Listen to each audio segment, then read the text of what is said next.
his sentence. An older inmate, whose nickname was the Devil, wanted Reggie to take the blame for a knife that guards had found in the yard, but Reggie refused. The Devil attacked Reggie with a knife, slashing his neck. Reggie later would say he knew then either the Devil was going to kill him or he had to kill the Devil.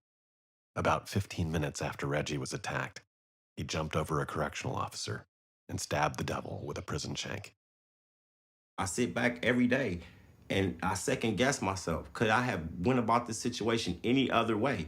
And no matter how many times I tell myself this was the only thing that could have happened, it don't sit right with me and myself because I should have never been there in the first place. I'm innocent, man, and you turned me into what y'all say I was.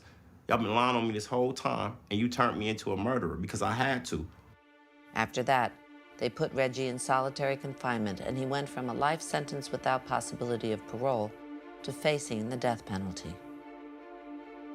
So he gets put on trial in the death penalty case, and his lawyer starts looking into his original case and gives me a call and says, you know, I think this guy's innocent of what he went to prison for the first place. And the second reason Reggie got out, besides the prison stabbing, was this miracle of there happened to be a book that had been put out about the LA Homicide Division. The author of the book had documented a ride-along with the LAPD detective.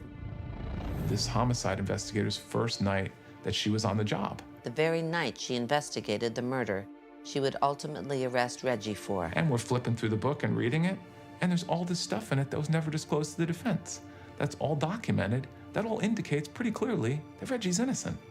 But it would still take the Innocence Project 10 years to get Reggie out of prison. A grandmother doing life for murder was released from prison yesterday after 17 years when a judge said she did not do it.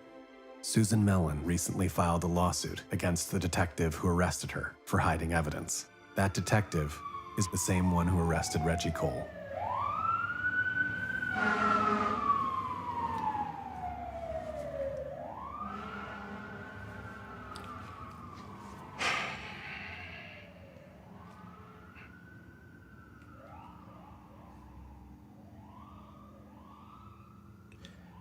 You know, as a society, we see the bad guy and the good guy.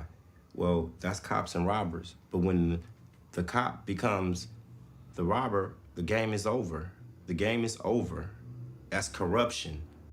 It was a horrific twist of fate that led... California man finally free after serving 16 years for a crime he didn't commit. This is Reggie Cole. He actually walked out of a California prison over the weekend, thanking the California Innocence Project and law school students who worked diligently on his case.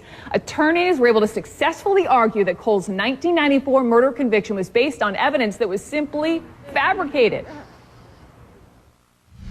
It takes, again, a very special, strong kind of person to make it through 16 years of incarceration and keep fighting for their freedom. The only way I can think to repay them is to go out in society and prove that I've spent these last 16 years preparing myself to be free. Cole's life sentence was actually thrown out last July, but he still had to finish a manslaughter sentence for killing a fellow inmate. He now says he wants to get his GED and study. Right.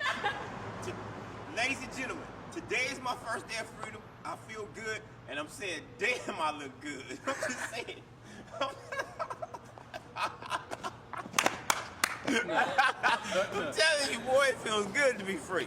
Thank everybody at the Innocence Project. Thank God.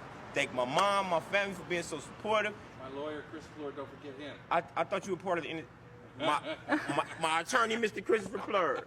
There we go. That's what's up. That's what's up. Thank you very much.